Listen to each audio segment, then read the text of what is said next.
So we always start by factoring things out. Now, one thing you might have noticed throughout the year is whenever I've got a quadratic equation with an x squared and there's a negative out in front, you may have noticed I've always tried to move things over to the other side to get rid of the negative. But we can't move something over to the other side in this case because there's a y on the other side. So what I'm going to do to start off with is I'm just going to factor that negative out. That's going to change all the signs inside there. But for me, I feel that that makes it easier to factor. So when I go to factor this completely, I still have a negative sign out front, but now I'm factoring those values on the inside. It's going to have to be a 2x and an x to get x squared. The only way to get 2 is 1 and 2, or 2 and 1. I'm going to need a 2 on the outside to give 4 and 1 to make 5. They'll both be negative to get the negative 5x, and negative 1 times negative 2 is positive 2. So we go to our step 1.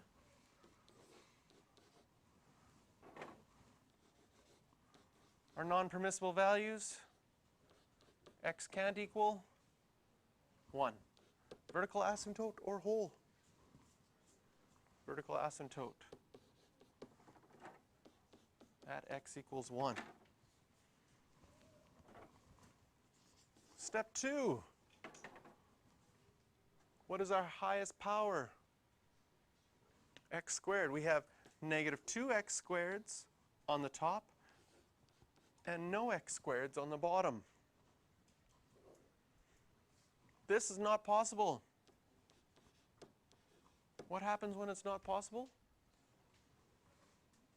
We have an oblique asymptote. Do you remember how to find the equation of an oblique asymptote? We have to use synthetic division. So we set up our synthetic division with our original equation, which went negative 2, 5, negative 2. And if we're dividing by x minus 1, what number goes outside? Plus 1. Bring the negative 2 down. Multiply. Add. Multiply. Add. Now this means negative 2x plus 3, remainder 1. You can ignore your remainder. Your oblique asymptote equation will be negative 2x plus 3. Once we have all of our asymptotes,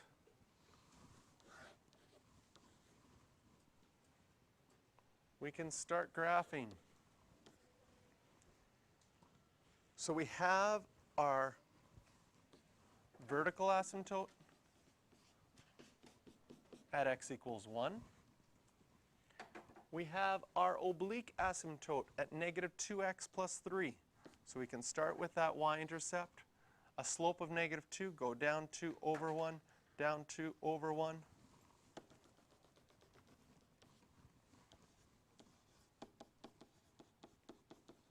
And draw our oblique asymptote.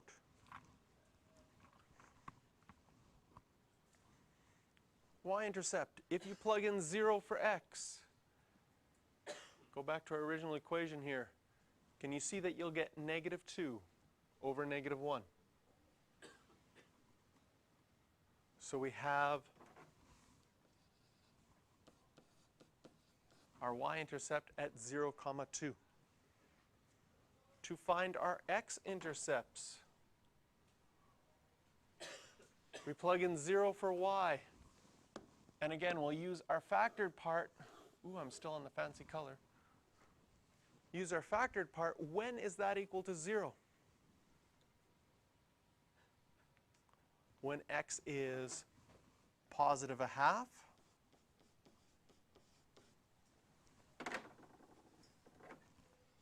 And when x is 2.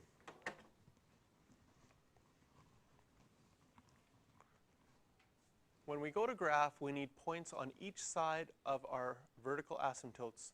Can you see that on the left side of our vertical asymptote, we've got a couple points already? So we can draw this graph towards the asymptotes. To the right of our vertical asymptote, we have a point. So we can draw this graph towards our asymptotes.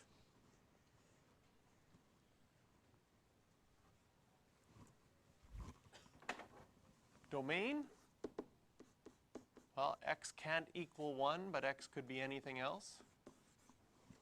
And a range, the y values can be everything.